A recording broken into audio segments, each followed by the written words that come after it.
آج کہتے ہیں کہ پاکستان کس نے بنایا؟ پاکستان کس نے بنایا؟ کہتے ہیں قائد اعظم نے، لیاقت علی خان نے۔ کس نے پاکستان بنایا؟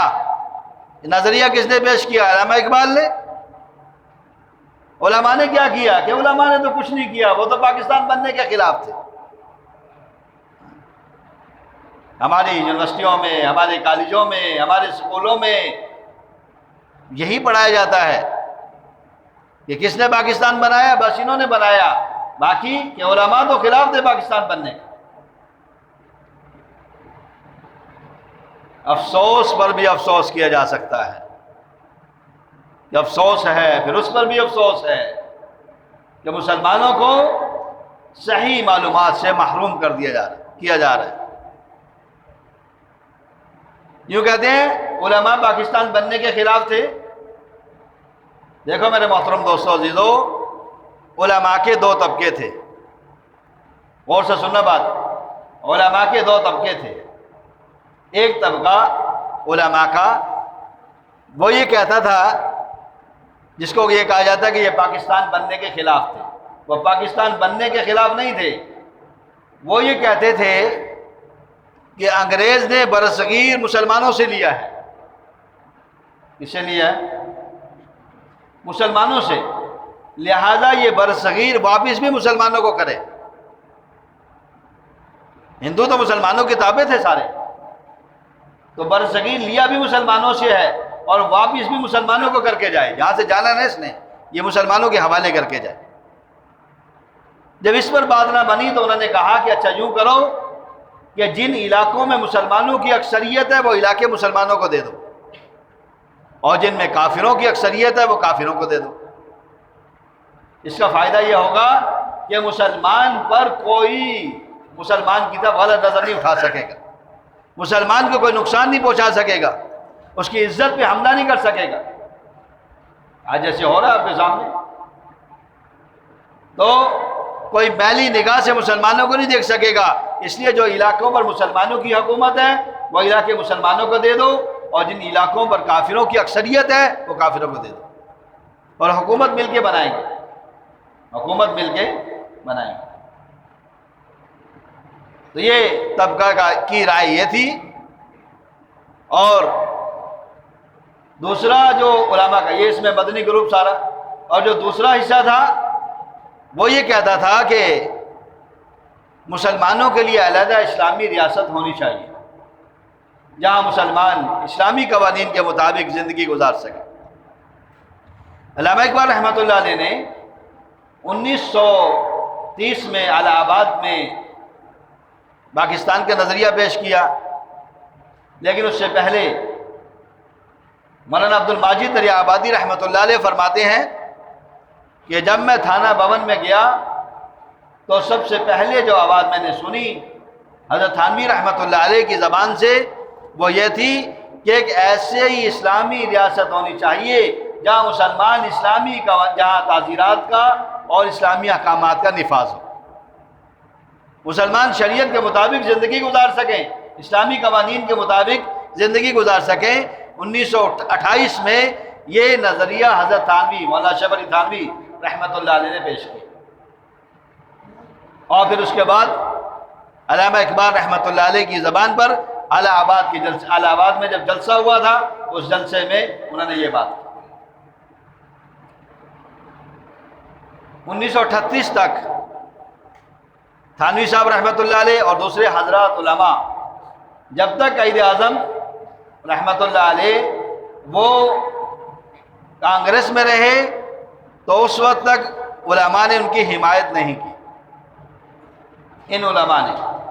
اور جب انہوں نے کانگریس سے علیحدگی اختیار کر کے مسلم لیگ کی بنیاد رکھی تو اس وقت ان علماء نے باقاعدہ 1938 میں جھانسی کے انتخابات میں خود تار بھجوایا حضرت تھانوی رحمۃ اللہ علیہ نے، اور اپنے مقلدین اور معتقدین اور مریدین کو حکم دیا کہ آپ قائد اعظم کی مدد کرو،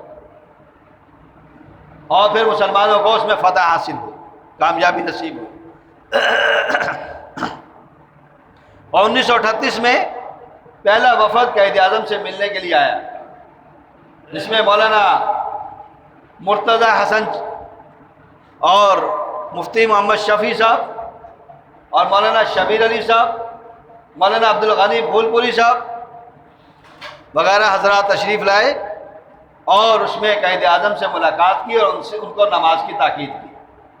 قائد اعظم نے کہا کہ میں گناہ گار ہوں، خطا کار ہوں، میں آپ کے ذمہ ہے کہ آپ مجھے بتائیں اور میں آپ کی فرما برداری کروں، لہٰذا آج کے بعد میں وعدہ کرتا ہوں کہ نماز کا اہتمام کروں گا، نماز پڑھوں گا۔ پھر 1939 میں دوبارہ ملاقات ہوئی، جس میں مولانا ظفر احمد عثمانی صاحب اور مفتی شفیع صاحب اور مولانا شبیر علی صاحب رحمۃ اللہ علیہ وغیرہ حضرات انہوں نے ملاقات کی اور قائد اعظم کا یہ ذہن بنایا کہ سیاست مذہب کا حصہ ہے، سیاست مذہب سے جدا نہیں ہے۔ تو اس پر قائد اعظم نے جو فرمایا کہ لوگ اگر سیاست کو مذہب سے جدا قرار دیں تو دیں، لیکن میں یہ کہتا ہوں کہ فرمایا کہ کسی مذہب میں سیاست مذہب سے جدا ہو تو ہو، لیکن میں یہ کہتا ہوں کہ سیاست مذہب کا حصہ ہے، سیاست مذہب کا حصہ ہے۔ تو 1942 میں جو جلسے میں قائد اعظم رحمۃ اللہ علیہ نے جو بات کی اس کا خلاصہ، اس کے الفاظ یہ تھے کہ پاکستان بنانے کا کوئی مقصد نہیں سوائے اس کے کہ وہاں دین اسلام کا نظام نافذ ہو۔ پاکستان بنانے کا اس کے علاوہ کوئی مقصد نہیں ہے کہ اس میں اسلامی نظام نافذ ہو۔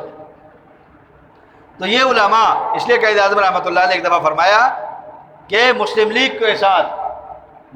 کے ساتھ ایسے بڑے عالم ہیں کہ اگر ان کے علم کو ترازو کے ایک پلڑے میں رکھا جائے اور دوسرے علماء کے علم کو ترازو کے دوسرے پلڑے میں رکھا جائے تو ان کا یہ پلڑا بھاری ہو جائے گا، اور وہ چھوٹی سی جگہ تھانہ بھون میں رہتے ہیں اور ان کا نام اشرف علی ہے، اور مجھے ان کی حمایت کافی ہے،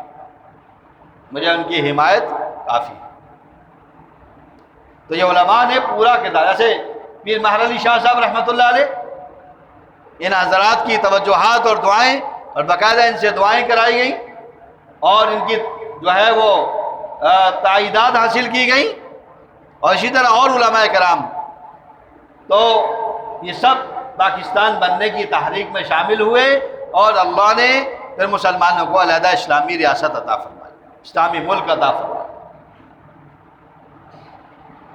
جب 11 جون کو 1947 10 جون یا 11 جون کو مولانا ظفر احمد عثمانی صاحب وغیرہ حضرات جب قائد اعظم سے ملے اور ان سے جا کر بات کی کہ بھائی ہم آپ کو مبارکباد دینے آئے ہیں کہ علیحدہ اسلامی ملک بن گیا ہے، ساری بات ہو چکی ہے، تو اس پر قائد اعظم نے فرمایا کہ آپ لوگ مبارکباد کے مستحق ہیں، اصل مبارکباد کے آپ لوگ مستحق ہیں، آپ کی وجہ سے یہ سلطنت وجود میں آئی ہے، آپ کی وجہ سے یہ پاکستان کا ملک وجود میں آیا۔ تو اللہ تعالیٰ نے 14 اگست 1947 کو یہ وطن عزیز ہمیں عطا فرمایا ہے۔ تو رمضان المبارک کے مہینے غزوہ بدر میں آپ کو فتح حاصل ہوئی، کب؟ رمضان المبارک میں، اور پاکستان ملا ہے رمضان المبارک میں۔ تو قائد اعظم رحمۃ اللہ علیہ نے فرمایا کہ کراچی میں پرچم کوشائی مولانا شبیر احمد عثمانی کریں گے، اور ڈھاکہ میں پرچم کوشائی پاکستان کی پہلی پرچم کوشائی یہ مولانا ظفر احمد تھانوی رحمۃ اللہ علیہ کریں گے۔ اگر علماء پاکستان بنانے کی تحریک میں شامل نہ ہوتے تو کیا خیال ہے، قائد اعظم ان کو کہتے کہ بھئی تم پرچم کشائی کرو؟ تو کراچی میں مولانا شبیر احمد عثمانی صاحب نے پاکستان کا پرچم لہرایا، اور ڈھاکہ میں تلاوت اور مختصر تقریر کے بعد مولانا ظفر احمد عثمانی صاحب نے پاکستان کا پرچم لہرایا، اور قائد اعظم نے خود وصیت کی کہ میرا جنازہ مولانا شبیر احمد عثمانی پڑھائیں گے، میرا جنازہ مولانا شبیر احمد عثمانی پڑھائیں گے۔ کہ انہوں نے ایسا کردار. اور پھر 1949 میں ایک ہے قرارداد پاکستان، یہ 23 مارچ 1940 میں. ایک ہے قرارداد مقاصد، یہ 1949 میں قرارداد مقاصد جو بنائی گئی، اور اس قرارداد مقاصد کو لکھنے والے اور اس کے سارے اصول و ضوابط کو لکھنے والے مولانا شبیر احمد عثمانی تھے. اور پھر اس قرارداد کو قومی اسمبلی میں پاس کیا گیا. لیاقت علی خان نے پاس کروایا جو وزیر اعظم تھے، قومی اسمبلی کے اندر اس کو پاس کروایا. اور اس 1949 کی قرارداد کے اندر جو قرارداد مقاصد ہے، پورے اسلامی نظام کو واضح کیا گیا تھا. اس لیے جب ایک میجر جنرل قائد اعظم سے ملنے آئے تو انہوں نے کہا کہ ہمارے یہاں شراب کا دور ہے، کیونکہ پاکستان نیا نیا بنا ہے اور یہ کام چل رہا ہے.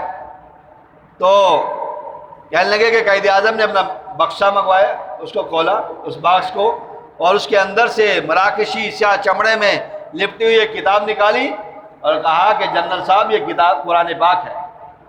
اور اس قرآن کے اندر وہ صفحے پر نشان لگایا ہوا تھا، صفحے کو پر، اور وہ کھول کے دکھایا کہ اس کے اندر لکھا ہوا ہے کہ شراب حرام ہے.